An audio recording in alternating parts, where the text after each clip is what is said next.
Good morning. Happy Sunday morning to everyone here. This is your chief facilitator and the moderator for this discussion on understanding our political landscape. I, Dr. Mustafa Ansari, and our human rights professor, Cecile Johnson, will take you through this exercise so that we can understand where we're at and our political landscape and what we have to look forward to uh, what we should consider as we move up to the 2020 elections. So let me introduce our human rights professor, Ms. Cecile Johnson, and I'm going to bring up the PowerPoint. So, Ms. Johnson, if you'd like to, Professor Johnson, if you'd like to say things before I bring up the PowerPoint, you can. No, I just want to say greetings, family. Hopefully today we're going to give you a little background that will include some data. Some of our more extensive data presentations are on our website, adconfederation.com. And this is just going to be focusing on the Human Development Index and some very key factors. But if you want more, you can get that out the website. Okay, so today is that because we're really focusing on understanding the political landscape. Thank you. Okay, I'll bring up the start of the presentation, Professor Johnson. Mhm. Okay, this is slide one, and let's see. Start. Okay. All right. Go ahead. Okay, you can reduce me if you'd like down at the Uh, bottom. I have. I already have. Go ahead. Okay, so greetings everyone. Today we're going to understand the political landscape. The title of the presentation is Understanding the Political Landscape, Republican, Democrat, Afro-descendant Nation, which is the best way to freedom. Okay, again, my name is Cecile Johnson. So let's talk a little bit about, usually when you hear the TV, the news, the economists, everybody wants to say, wow, the economy is doing well. But that's in the past. In the past, when you said, how are the people doing, is really how you need to be looking at it, right? So how the people are doing is tied to what they call the right to development, and it's framed under what they call the Human Development Index. And the Human Development Index covers three areas: a long and healthy life, access to knowledge, and a decent standard of living. So, under a long and healthy life, you have, say, life expectancy, and life expectancy has a lot to do with the maternal mortality, the infant mortality, HIV, AIDS, how we're doing with hypertension, heart disease, all those things. And then, as it has to access with knowledge, we talk about education and then income and median earning. Now, we look at those through the frames of geography. That's where you live, because we know that in the United States, depending on your zip code, you can either have a great life or you can have a not so great life. And then your gender, whether you're male or female, and then your race and ethnicity. So that's the Human Development Index. So how are the people doing in the United States? Well, when we look at us, we see that we're not doing very well. Who are not doing very well? Native Americans have the lowest score with 3.69, and this is on the range of 0 to 10. And blacks are next at 4.02, Latinos at 4.59, whites at 5.63, and the ones with the highest is Asians at 7.69. But when you look at Black men and Native American men, what you see is that Native Americans are at 3.29 and Black men are at 3.57.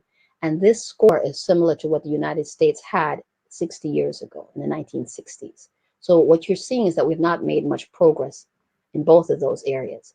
And Black's overall score is 4.02.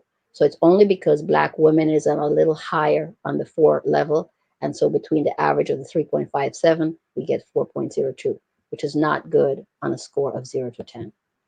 Well, what does that really mean?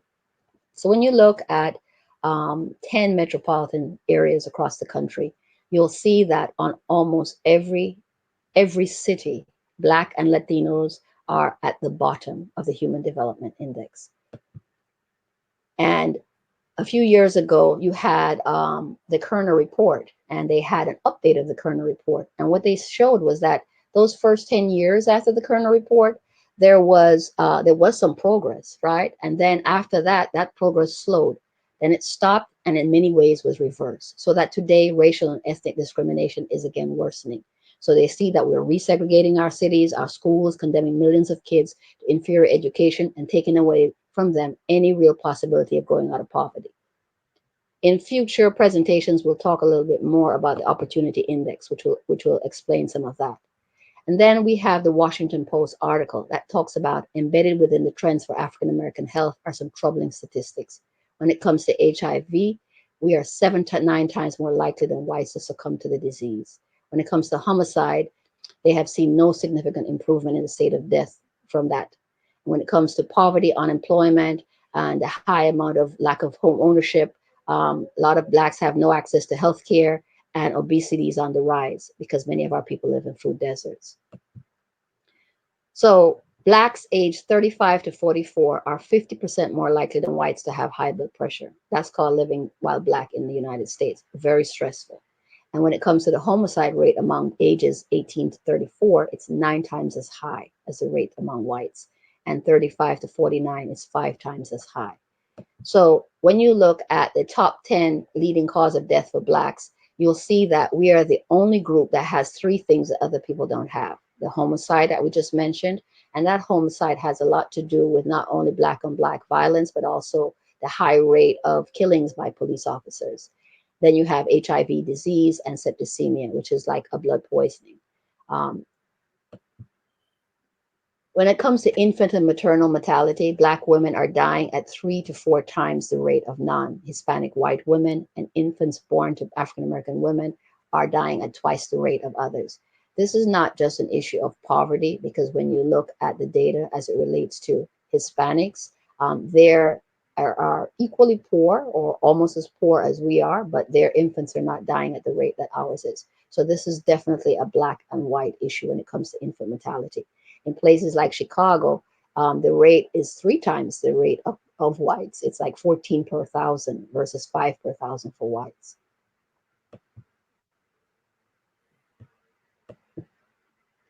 And when you look at HIV, you can see that we're disproportionately impacted, and 45% of the total is us.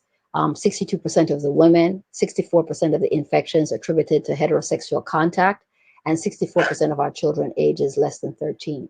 So you can see again that we're disproportionately impacted there.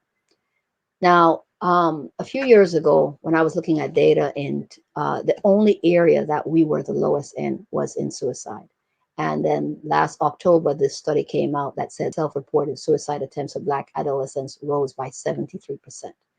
And this was very shocking. So the Dr. Lindsay, who is the lead researcher, says kids are telling us something. Particularly Black kids are saying they're engaging in a higher rate of attempts, and I think that's something that every citizen in America should be concerned about. But is everyone concerned about this? Not really, right? So on every single front, when we look at Human Development Index, when you look at maternal mortality, infant mortality, HIV/AIDS, diabetes, in some of the zip codes that we're in, we have the highest level of amputees, diabetic amputees. And then you look at the crime, the violence, the homicide. And so our children are now trying to kill themselves in response to one of the things that are happening to them. And these are elements of the crime of genocide. Now, another part of the Human Development Index is education. And so when we talk about the zero net worth that our community has, a lot of that starts from when the children are in school. So what I did is I compared fourth and eighth graders, uh, fourth graders, to show what was happening with them, right? So in 2015, you had math for the fourth and grade graders and their score, and you saw that fourth graders were performing at 19%. Right? And eighth graders were performing at 13%. And when it came to their reading scores, same thing. Fourth graders were at 18%. That means 82% of them are not on level. And eighth graders were at 16% of them on level.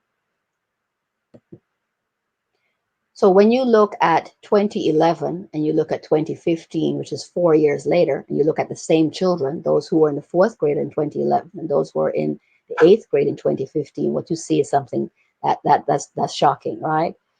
In 2011, our fourth graders were at 17%, and then when you go to 2015, you see that those eighth graders are now at 13%. So their proficiency has actually gone down. 87% of the Black youth are still not math ready 4 years later.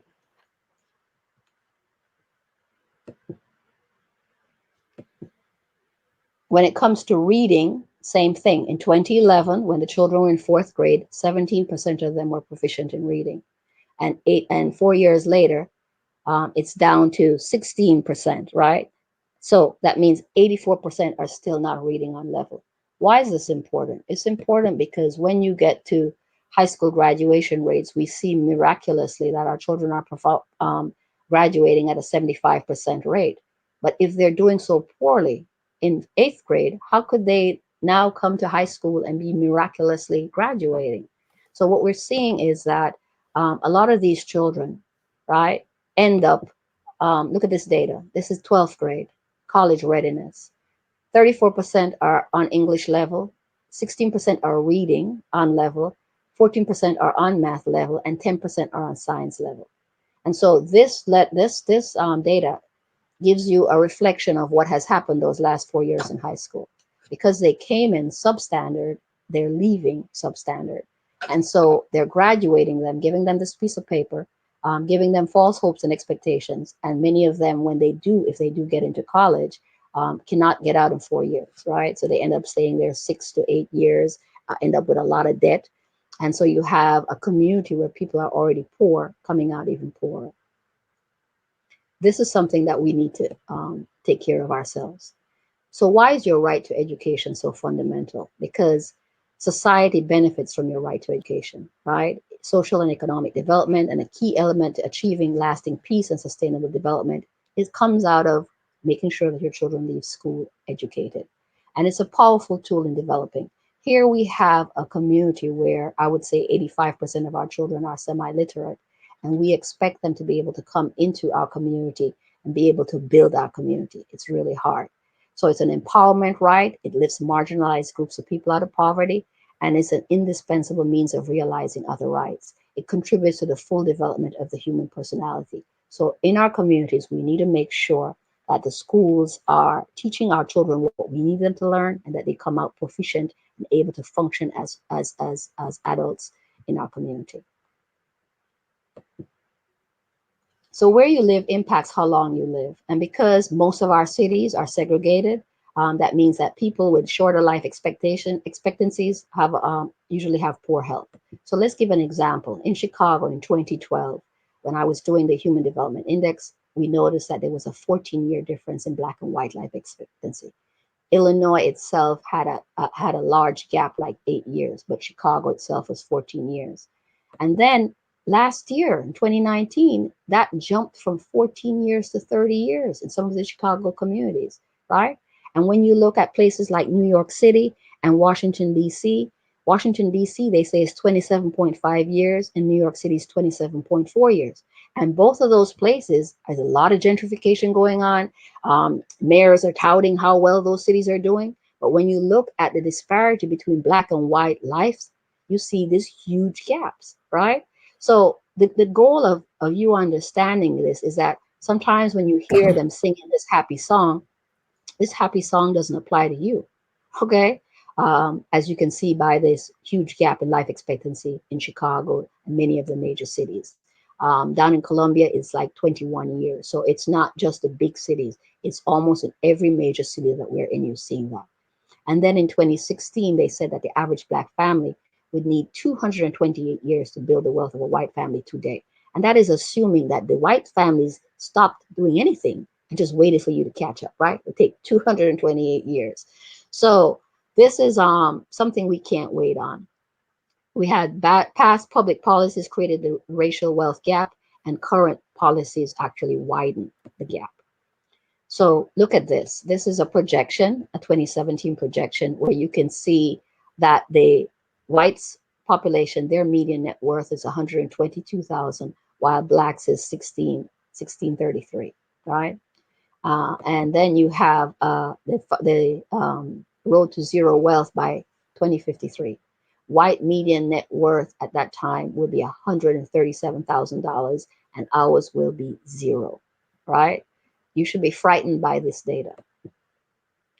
So before we go into Dr. Ansari, I'm going to introduce Dr. Ansari, and he's going to explain the political landscape and what we have to look for in 2020 so that we can improve some of those things that I just showed you in the Human Development Index. Now, on our website, there are two presentations called Why We Must Decolonize. And those two presentations give you very in-depth breakdown of the Human Development Index and some of the things that I've discussed here, but goes into much more details so you can really understand what's going on. The key is these indicators show you how well a people are doing. And as you can see from us, our people are not doing well. And then not only are they not doing well, but the projection for our future is that we will have zero net worth, right? So the question is, what is the public? What is it? What are our government officials? What are our community leaders? What are we all doing to make sure that this projection, that's a warning. So in response to the warning, what is our response? What are we planning to do? Okay. So I'm going to introduce now Dr. Ansari, and he's our chief facilitator of the Afro-Descendant Nation, and he is going to be talking about giving you a little background on the political landscape and what this all means for us. Thank you. Thank you so much, Cecile Johnson, for bringing us up to date as to where we're at right now. The reason why that Professor Johnson brought you through the statistics, where we're at statistically, is because we have that shows that we are not using the right political configuration. And so, how did we get here of not being able to forward our progress? How did we get here?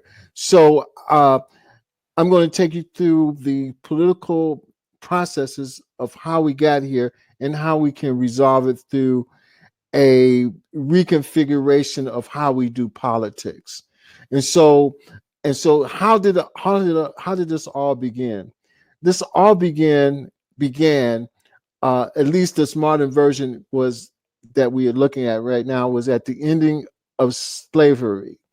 The ending of slavery, we're talking about 1865. And so in 1865, without our consent, the United States usurped us into their body politic.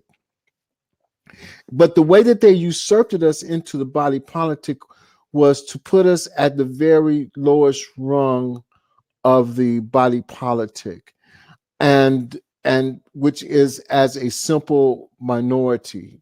13th, 14th, and 15th Amendment, uh, they were enacted, but the reality of that enactment was that even though we came into their body politic, we came in at the very lowest rung, and they made sure that we stayed at that that very low rung of politic of being able to bring ourselves up through this beginning of the racial segregation.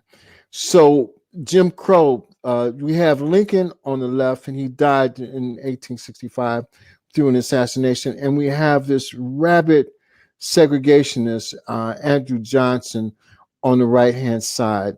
He is the politician that ended the and dashed the hopes of the African descendant. And how he did this was by taking a blind ear to our right to vote, and he allowed the Southerners, the returning Confederates, who we had just defeated. This was the big betrayal. We had just helped the United States. Lincoln and Johnson, the two presidents that you see here, they were losing the war to the South and was being fought to a virtual standstill at best. And when we entered the war, we was 188,000 Black troops. That, and this is not really taught in schools. And this is one of the things that we're going to talk about. That with a reconfiguration, we can reverse many of the things that Professor Johnson just talked about as far as our development is concerned. And one of the things is education. So in 1865, there were a tremendous backlash from the Southerners who were returning to their states. And so in 1865 to 1868, there were tremendous upheavals and massacres by the returning Southern troops. And these massacres, and mainly coming out of Louisiana, this was one of the thank you, was one of the this is the Colfax, they call it a riot, but it was actually a massacre, because now we had the right to vote, but the white Southerners did not want us to vote, and this carries on until today. So this is the customary, we call it, when things happen over a period of time, this is called custom. The racial customs in the United States are against us being able to fully be able to express our interest and our development through the vote, because the vote is a very powerful way to transfer power.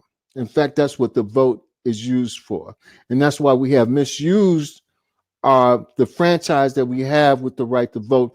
And this is the reason why they have suppressed it, because the vote is supposed to transfer power, because your interest in education, health, welfare, all of the things that a government and society deals with is you put people in power to be able to change those things. And so because we have not been in power, and they have made a specific plan among themselves to suppress us. So we look at this takes us through the Jim Crow period to the point where we were trying to expand the vote. And so now you have Dr. King. His main thing was to expand the vote, expand the ability for us in society to change the way that we do things. And so on the other hand, you had Malcolm X, who did not believe that we could do this through an insular manner, that we had to actually be a self-determining population to be able to change our vote. And this is the difference between civil rights and human rights. The difference between civil rights and human rights is civil rights just deals with the civil law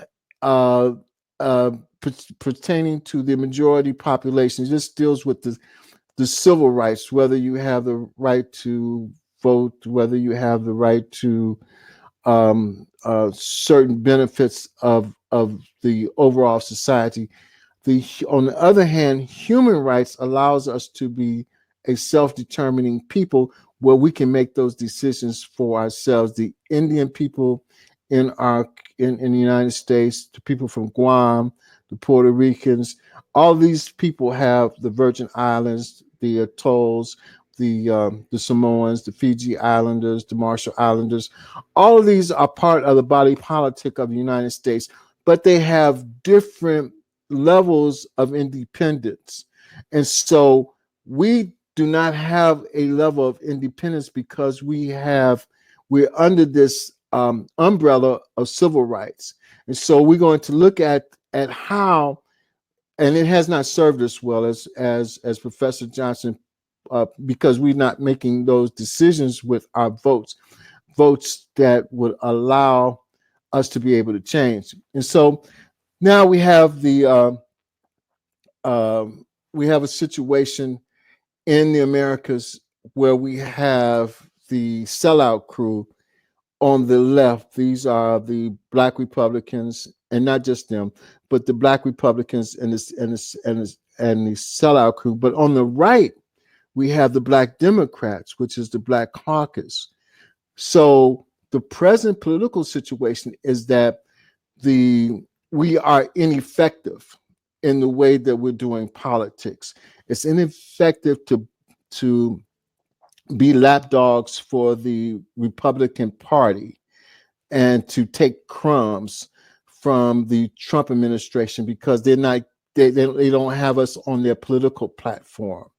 The same way with the Black Democrats and the Black Caucus, they're ineffective because even though, let's take it back to slide. I'm going to show the Black Caucus and the Black Democrats are ineffective because they have not been able to deal with this issue of our diminishing net worth. They are not powerful enough as simple minority politicians because of the fact that we live in a majority political state.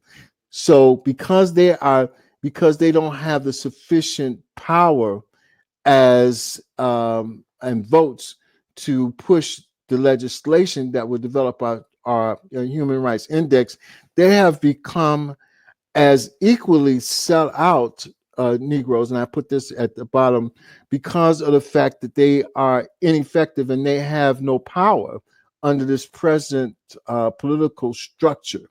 So take us to the next slide. Okay. We need a different political approach than the shoeshine crew that supports Trump, and in reality does not transfer power to the people to be able to reverse the debilitating human rights index that we're under. So we need a different political approach. And so let's look at the choices that we have coming up in this next election. Let's move to the next slide. We have two Democratic Party members that are vying for our vote. We have Joe Biden, who has been disastrous with the crime bill, as well as Bernie. Both of them voted, and we gave them power to do that. We gave them because they're Democrats, and these Democrats, they enacted the most draconian crime bill that has placed about 500,000 of our citizens in prisons. Presently, there's United States has now a million prisoners. 50% of these million prisoners are Afro-descendant prisoners. And this came out of the crime bill that was supported by both the white Republicans and the white Democrats. They were supported by Joe Biden. It was voted on by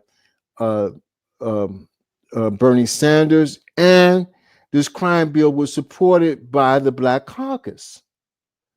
So you see that neither the Republicans or the Democrats, who we allegedly give our allegiance to, have acted to reverse our situation. In fact, they have exacerbated it by instead of putting in measures in education. Both of them have voted against education. Joe Biden more so than Bernie Sanders. Joe Biden was against desegregating the schools because he did not want to have his children going to integrated education. This is the leading candidate of our older generation Negro voters right now. It's been proven in South Carolina just recently. And when you take a survey among the voters, especially the older Black voters in the United States, they are intending to vote for Joe Biden, which doesn't really make sense, because Joe Biden is a lock 'em up president. He is a no education president, and he has not even supported us or supported our Black women, namely Anita Hill, when she was sexually advanced upon by the current Jim Crow Supreme Court Justice Clarence Thomas. And he was a Democrat. And despite the fact that Anita Hill was a Democrat, he had a hands-off policy because of his I don't want to say peculiar, because it's part of the racial customs of the United States not to protect our women. And so And for him, he's an appeasement president to appease the moderate and regressive political forces, both in the Republican Party and the Democratic Party. In South Carolina, the reason why he won the vote was that in South Carolina and much of the South, you have what they call blue dog Democrats. These are very conservative, racist Democrats, but they're part of the Democratic Party. But they're the most regressive wing of the Democratic Party. And so Joe Biden represents the most regressive wing. Bernie Sanders, on the other hand, represents a much more progressive wing. However, his politics are not specifically aimed to reverse the issues that we have in our community. So even though Bernie Sanders' viewpoints on a lot of the subjects are much more progressive than the regressive Joe Biden's, it still does not translate to us being able to protect ourselves from zero net worth that's coming up. It won't reverse our income income equality index. It won't shrink it at all. So what we are doing instead is presenting to the Afro-descendant people another way to do this. And so in this slide, you see that there's a much more progressive wing of the Democratic Party. These are the candidates and the type of progressive politics that would change and would bring about a change. On the right, you see myself and members of the Detroit team in Detroit, Michigan, who have put in an election apparatus for themselves.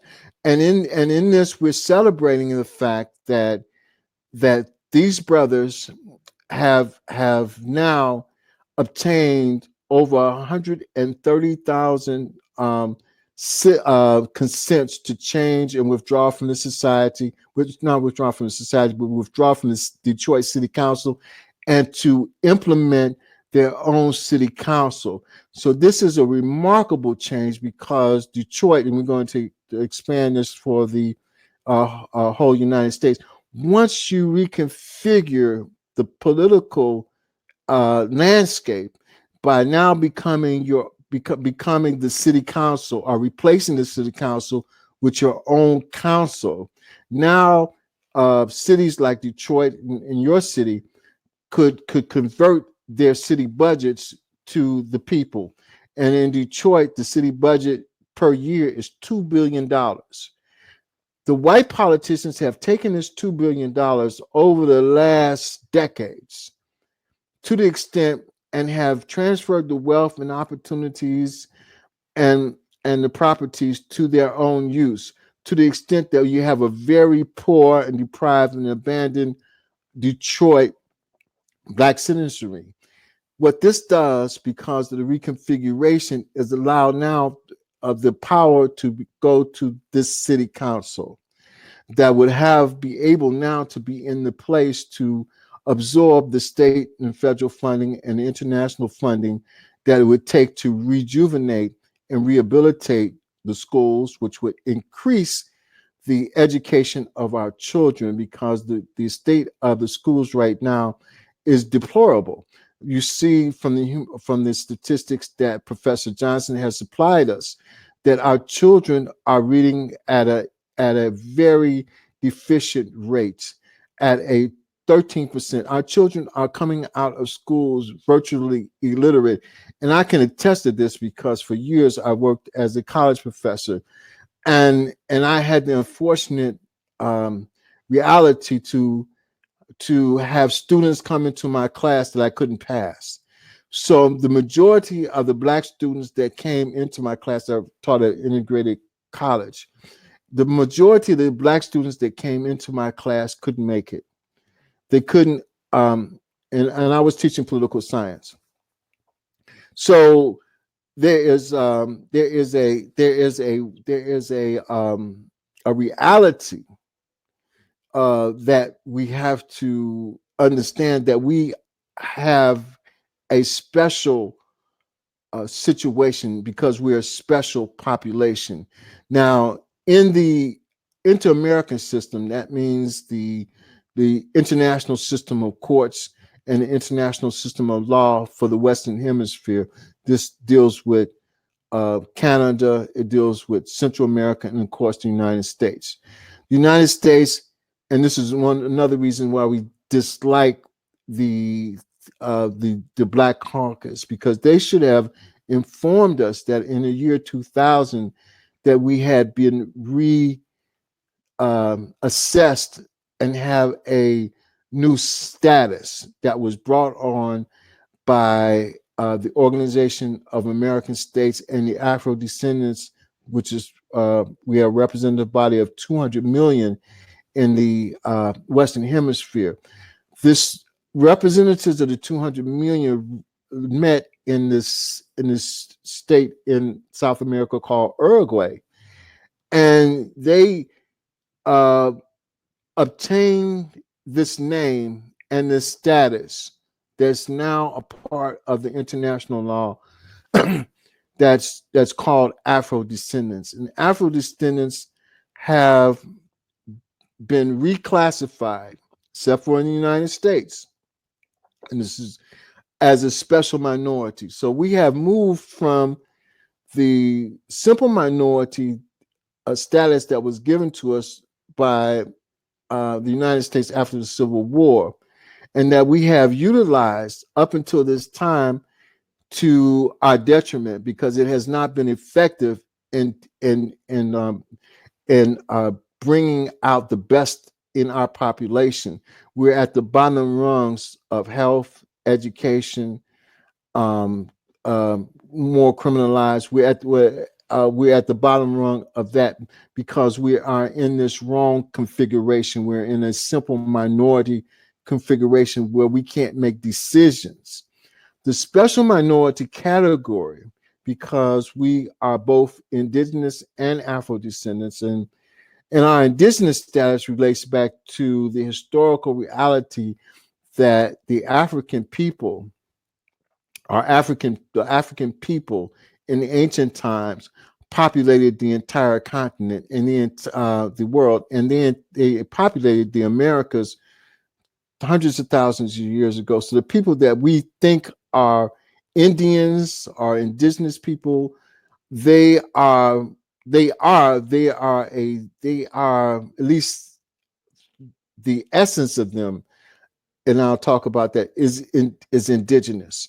And I say the essence because of American law and the apartheid way that the United States has governed this category.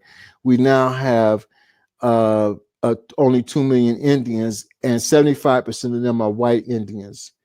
They are not even as much indigenous as we are, because the Afro-descendant Indians only make up about 25% of the whole population that we call Indians today, because of the Dawes Act and the restructuring of the population through paperwork. But we can prove that we are both indigenous people and Afro-descendants. And the reason why that's important is because indigenous people and Afro-descendants are a special minority. Indigenous people have the superior right to authority over land and themselves. And let's just hold it there for a minute. What I just said is effectively a $800 billion to $1 trillion transfer of power. Let me repeat that. Indigenous people and Afro-descendants have a superior right to authority over the land. We have a superior right to authority over white people in this society. And the reason why is because colonial people, or people who take land by force, are called not the true owners of the land. They're called in the international courts as belligerent occupiers. So the landscape as we see it now is that the white people own most of the resources and land in the United States, but they hold the resources and land illegally, and we can't challenge this if we're part of the configuration as a simple minority people, because simple minority people are the very lower rung of society, as such as refugees, new immigrants to the United States, the Asians and the new people that come to United. These are simple minority people that have no power in the United States. Special minority people, on the other hand, have superior power in the United States. So we are in the wrong category, and this is the reason why we have not prospered. And this is the reason why we want you to look at the political landscape of the Democrats and the Republicans for what that is worth. And the third option, which we call the nuclear option, which gives us the right to a special juridical identity. And this was created by the actions taken at Durban. This was an international action that began this process when in Durban, South Africa, at an international convention of all the countries in the world, slavery was recognized as a crime against humanity, which had no statute of limitation for us to change. This also translated into South America and the Organization of American States, which resulted in the Santiago Declaration and resulted in the status, the special juridical status as Afro-descendants. But the United States has hidden this status from us. The Black Caucus is part of that responsibility because they know or should know that since 2000, we have a special status that enables us to have authority over the land and the right to have authority over ourselves. Because get this, we are, because of our historical journey, we are and we still remain with the legal definitions of a tribal people, of a tribal nation. So just like the Navajo and the Cherokee and the Seminole and the rest of the tribes that have a special status, the Afro-descendants, the largest tribe, the largest, most powerful, or should be the most powerful tribe in the United States and maybe the Western Hemisphere in the world, the Afro-descendants, we have no knowledge of that. We have no knowledge that we have the right to the land that we have been living on for centuries and for thousands of years, that we have a right to possess this land and to make determinations over our education, over the health, over the business licenses, and all of the things that governments have the control over. So this new status, we are trying it out and testing it in Detroit, Michigan, where we have the consent. And this is the reason why we are asking all the Afro-descendants in the United States to start looking at and realize and understand that they have a new basis to be. And this basis is the right to self-determination. The United States signed this and ratified this. They just think that we are not intelligent enough to understand it or have the integrity enough to put it into play. And I say integrity because the Black Caucus understands this, but they don't have the integrity to explain this to us, that we have the right to self-determination. This may come out of their seeming powerlessness, but this is the International Covenant on Civil and Political Rights. This was ratified by the United States in 1992. So we're talking about two pieces of legislation, this one in 1992, and the Durban and the American declarations and the Organizations of American States and the Afro-descendant definitions since 2000 that gives us the right to self-determination. So now let's go to the next slide where we talk about how we utilize this to deal with our issues.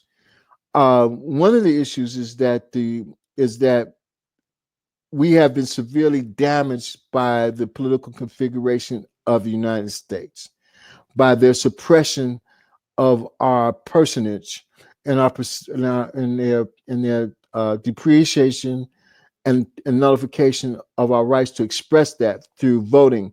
So the United Nations working experts came over here in 2016 and they took a tour of the United States, of our areas, South and North, Midwest and East. And the working group, through their definitions and through their surveys, of course, looked at what we have been, and they've seen how we've been harmed, and that we have a right to repair from that harm. So, how can we go about to make this happen? Is the is where we're at now. Now, the special rapporteur highlighted that the way that we're configured now undermines this concept of democracy, because democracy is supposed to allow us to have the expression, the ability to change our condition from what it is at the present time to what it should be. But because of voter suppression, this thing called gerrymandering, where they reconfigure the voting lines and those sort of things, they have reduced our ability to be democratized. And so what we are doing, I'm going to go to the next slide, is to key in on this right to development and how to democratize. The Declaration of the Right to Development identifies the human person as a central subject, participant, and beneficiary of development. Now, when Professor Johnson started off this session that we have today, she explained and give in statistical format of how we have been underdeveloped in education, how it's affected our health, our infant mortality rate, and has widened the wealth gap, leaving us now to be in an undeveloped state in a superpower that we built. So the key to development is what we are presenting today, which gives us the right to have all of our human rights and our fundamental freedoms, that they can be realized. The process that we of nationalizing our own tribe gives us the right to participate for the first time in an active, free, and meaningful government. And this is the reason why we invite you in to become a part of the Afro-descendant nation. Since 2017, from a small group, but a very dispersed and differentiating group of Afro-descendants, we built a confederation of, we confederated our interests so that we can change our condition. And we invite you in. Right now, we're up to 130,000 citizens, but to change our condition, to be able to address the Democrats in their national convention, and to be able to address our as a special population, wanting recognition of that in the Republican convention. We let me just take it back to the previous slide. We are exerting our right to self-determination, And the reason why is because it gives us power, like in Detroit. They have the power now that they're now in the process. We're in the process of consolidating that power. They have the power over all of the housing and the lots and the land, and then in Detroit, they have the ability to reverse the disastrous school statistics for the children. Now we have the ability in Detroit to be able to have our own school districts, and we have the ability all across the nation as well. And once we uh, uh, recognize who we are and the special status the special status of children that we now have a right to educate them specifically on our own curriculum in our own schools that we run. We want each state to have a board of education. This is how we reverse those low test scores, because our children are very smart. The difference, and we tested this before, is that, and it's a very simple thing, and that we tested it with, was that we took all of the white images out of the school books and we inserted all of our images in there, whether it was a math class, education, civics class, English class, what literature class. And now the children's attention span was refocused. They were re-energized because everybody wants to learn about themselves. And their test scores went up 2 to 3 grade levels. And these type of tactics in education with our children is what it's going to take to be able to move them from the disastrous state that they're in right now in education to be able to now be able to go to college, so that professors like me can now push them on even further to higher education than for me having as a college professor to see inefficient children coming in, Black children that coming in, that I have to um, heartfeltly fail because they can't read their lessons. They can't analyze their lesson because they haven't been taught how to think analytically.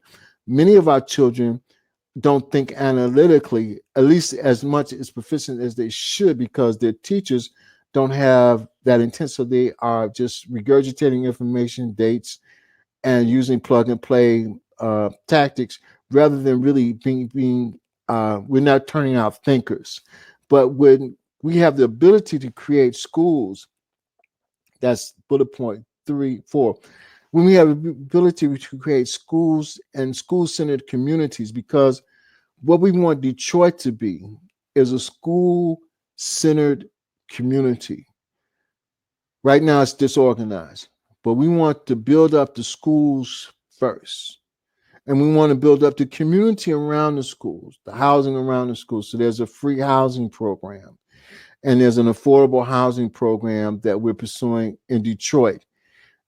They will be centered around the schools. So the school would be the center point of our community. Each school is worth between uh, a very small school, 100 students, between $2 million to $10 million. Um, each student has the ability to have $10,000 to $12,000 per year granted to them in each school district. So each school district, Detroit school district, to make a long story short, is worth about $400 million. And so this $400 million has been used to shift all of those accrements to the white schools and to those who are not in our school district, and to leave our schools with the very least of everything, schools and ability equipments and different things like that. Now with the new reconfiguration in Detroit, they can now take this $400 million and give us the top equipped schools. We can have the best books. We can buy children backpacks. We can give them little computers and have computers in every classroom so they can come into the 21st century, so they can learn how to be engineers and doctors and lawyers, because education is where our assets are. Our assets, and every government's assets, is its children.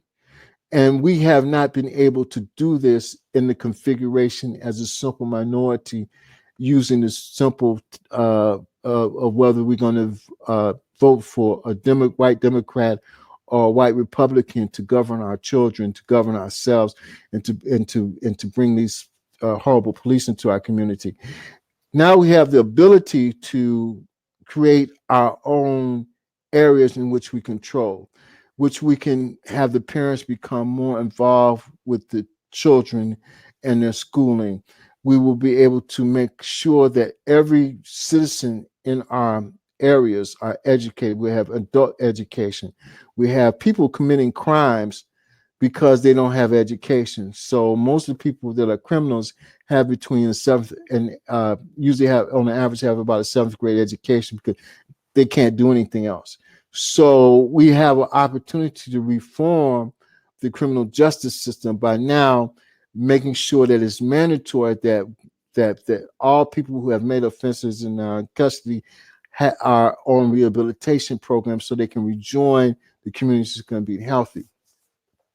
So where we're at now is these enclaves that we call ghettos are really have another name. Ghettos is synonymous with what the Jewish people had in Germany. They're isolated communities. We're isolated in the United States. This is called colonization. When you isolate a particular community, you have colonized them. So we have been colonized and have been isolated into these enclaves that we call ghettos, but are really colonies. And we have been mislabeled by the United States as Negro, colored, Black, Afro-American, and now African-American in an attempt to hide our true identity as indigenous people and national minorities. A national minority is a special population. In the United States, the Hispanic people are a national minority, which means they have specially subsidized schools and curriculums. We are a national minority, but we are miscategorized as a simple minority rather than a national minority. We are classified as a simple minority rather than an indigenous people, when we are actually indigenous people, and the people that are occupying us are called belligerent occupiers. And on the screen, you see the definition of what a belligerent occupier is and what belligerent occupation is. We're living under belligerent occupation. That's our political landscape right now today. We are belligerently occupied by the Democrat and Republican representatives, and so now one of the first things that we did, and I was one of the main scriveners of this, was that I filed, and with our professors, we filed a request in the United Nations to be decolonized. We did a number of things with the United Nations. Let's take it back to the decolonization and slide. One more. We did a number of things with this decolonization request. One was to get on the United Nations agenda of a people to be decolonized. Guam, Puerto Rico, the Virgin Islands, and about 14, 15 other people that are classified as being colonized are on the decolonization list. This allows us to, being on the decolonization list allows us to obtain a humanitarian aid for our community, because once you're on that list, every country in the world is now have a duty to help you through this period from decolonization to being self-determining. Okay, now I'm ready for the next slide. Uh, what we did was we put together a certain strategy, a vehicle of how to make sure that our indigenous uh, uh, um, personality, as well as our Afro-descendant personality, we put that into a structure called a confederation, where now all of our people across the nation, no matter what kind of organization, whether Black Indians or what individuals or organizations, can now come together in a specific body politic called a confederation. It is a tribal, it is a people-centered structure. The United States had this when they first started operating with the Confederate 13 colonies was a confederation before it became a constitutional government. We are in the same process with the confederation. So we're gathering all of our people to consent to be members of the confederation, and we invite you to become members of the confederation because it's a political strategy that changes the configuration from a national minority, or a simple minority rather, to a majority in our own area. So we become the self-determining entity in our own areas. So in order to do this, you to be a nation, you have to have a people, which we do, Afro-descendant people. We have to have a land, which is the United States. This is our land. They'll be belligerent occupiers. And we have formed our own government, which is the Confederation. And we seek recognition from other countries, which we receive recognition from the Republic of Venezuela and the state of the African diaspora, which is a combination of Afro descendants all over the globe who have formed a state called the African State of African Diaspora. So we have done that. And the reason why we've done that is because it's a legal strategy to transfer wealth, to transfer land wealth, to transfer the possession of the land and all of its institutions, including educational, criminal justice, and all of that.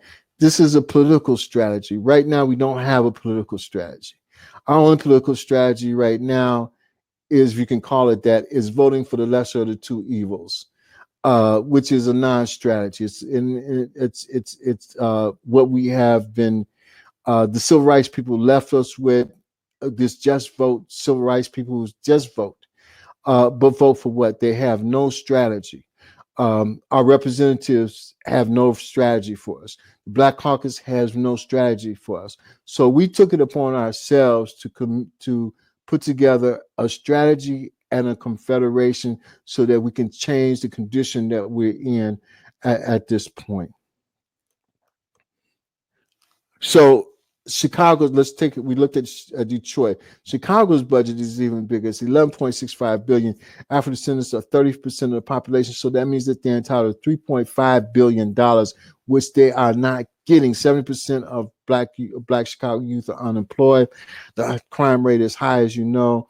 The educational rate is extremely low. The health rate has an extreme disparity of 30 years now, as Professor Johnson had put down. So we're failing in Detroit because the white city council has taken this $11.65 billion and putting it into its own pocket, with only putting several hundred million into our neighborhoods. And so we have a disaster in Chicago. We have two countries. So any time that anybody said that America is a melting pot, that's a lie. We are a situational society called a pluralist society, where each party in the society goes for themselves. So the white population, the white Democrats and white Republicans and their lackeys, the Black Democrats, have now sitting on $3.5 billion that should be transferred to our areas.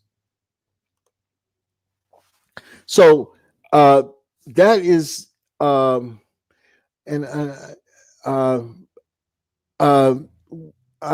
we missed some slides in that, and I don't know why. at the end, because we and I'll fill it in for, we invite you, we entreat you to become part of our citizenry so that we can be able to be in control of our areas, our city, whether you're in Chicago, whether you're in Detroit, Cleveland, New York. If you are in control, if you have your population, we have a tremendous population. In fact, that's our only power, is the fact that we have this tremendous population, which is political power, because power is supposed to go to the people. But because we don't have a political strategy, we're not able to reverse the conditions that we're in. Now we have a political strategy, we have a political structure.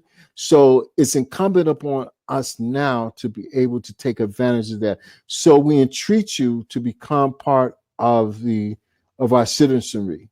We want to get us, we want during this election period to take our citizenry up from where it's at now to up to maybe about 1 million or so. So at the time of the Democratic National Convention, we can present our special population to be placed on the Democratic platform, which is going to be a difficult process because, but raising difficult questions, because they can't ignore our 1 million. But the people on the Democratic National Convention, and as well as the people on the Republican National Convention, are are corporates. They represent corporate power. Thank you. That's what I want to get to. They represent corporate power, and so what we want to um, put on the agenda is two things. We want recognition of our status as indigenous people and as national minorities, and we want to propose that we begin this process by implementing a special peace jurisdiction so that we can deal with the transfer of power to our indigenous areas and to the areas in which we have democratically taken over through economic investment, education, transfers. We want all of those to begin to be transferred into the hands of our councils. We want to have control of our health and welfare and everything, the police, everything that criminal justice, everything that deals with our people, our citizenry. We want that jurisdiction to be placed. We want to now assume that jurisdiction. And so the process is to create this other structure that would have our people on this special council. The Americans are their representatives, State Department, the state governors, and they're to be on the special jurisdiction council so that we can begin this unraveling and rewinding process so that we can become who we are supposed to be, and we are supposed to be and to have control over the things that we are supposed to have control over, which is namely ourselves. So this is the so uh we have a consent form on our websites. We have we have them on our Facebook page, Afro-Descendant Nation Confederated. We have them on our website, www.adconfederation.com. We have we have a consent form, the citizenship form on our educational site, www.adihr.us. And we want to increase this so that and we have about 6 months to increase our numbers significantly. So we are entreating our organization, our people to go out and collect signatures, not only to sign to become a citizen, but to collect citizens, to collect signatures on and consents to authority from your family, from your neighbors, from your communities.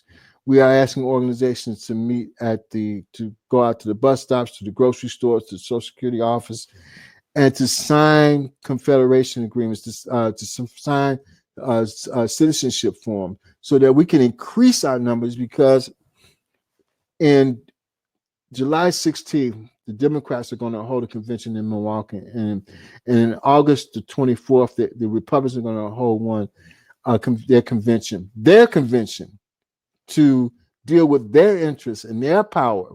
They're going to hold these conventions without us having anything on the agenda. So we want to be powerful enough to present our agenda. And we need you as citizens to be able to give us that power, that 1 million plus power, to be able to go before the world and before the conventions and place our interests of decolonization and democratization on the platform, and to get a true transfer at that time of power. There's two ways to skin a cat. We've been waiting for years to go through their courts, and they've been denying us. So this is a way to obtain direct political power in our areas by having our people recognized, and by having our and to begin the process of wealth transfer. So this is the path to self-determination that we want you to look at when we look at this political landscape. We want to consent. We want you to consent to the power of your own power by becoming a citizen, to support the special peace jurisdiction. And then we would, at that point, at the end point, the end thing that we want and the permanent thing that we want with the United States is an agreement. It's called a compact for free association. This would allow us to be an insular people, just like the Indian people. They have somewhat of a free association, but not a really strong one. We're much more powerful than them, have many more people, 20 times as many people than the so-called Indians, who only have 2 million. We have 45 million, probably 50 million people.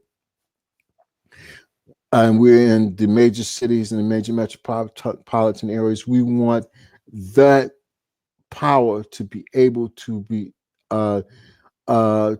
able to reconstruct and reverse our disastrous statistics that Professor Johnson have shown that we're presently in. So we want you to sign the declaration. This is the signature page. You can find it at adconfederation.com. You can find it at adihr.us. Sign this confederation. This gives us power. This is the vote that we want you to take before we talk about voting in their body politic. We want you to vote in your body politic so that we have the power to change their body politic. This is how it's done. It's a two-step process. First, you give yourself power, and then you take this power to exert the power in the body politic that we have. This is why everybody's after our vote, because we have tremendous numbers and we can influence elections. We want to have the right strategy to do this. So this is about strategy, political strategy. I am a political strategist. My defenders were political strategists because that's what politics, if you're an advanced politician, you are supposed to have a strategy.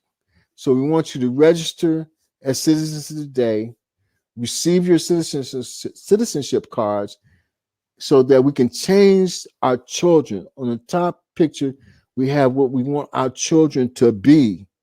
The bottom picture is what they are now. They are not educated, so they are looking for other sloppy cultural remedies for themselves to feel good. But they are poor, disenfranchised, impoverished. We want the top box. We want our students to be graduates. We want them to take over the society. So we want you, as their parents, as their guardians, as their people that want them, their parents to want them to be the best, to vote and register today as citizens. And we can start on this new tomorrow with a new understanding, a much more advanced understanding than we have today. So I thank you so much for tuning in, and we leave you with what Frederick Douglass said that still remains true to this day, that power concedes nothing without a demand. It never did, and it never will, We want to be self-determining, and we want the power to be able to do that. And we cannot do it without having enough citizens, enough of you to consent to this drastic change that we so direly need. Thank you so very much for tuning in today. This will be replayed on YouTube, and we thank you for coming in. We appreciate your time and your considerations. Um, uh, Look at our website, the adconfederation.com, and please join our nation for a new change and a new day. Thank you. I'm signing off as your chief facilitator in this process, Dr. Mustafa Ansari and Cecile Johnson, my esteemed human rights professor who gave us those wonderful statistics and explained to us what we have to overcome. Thank you so much, Professor Johnson, for your input today. All right. Thank you so much. Thank you so much. We'll be signing off, and we'll see you next Sunday. Thank you.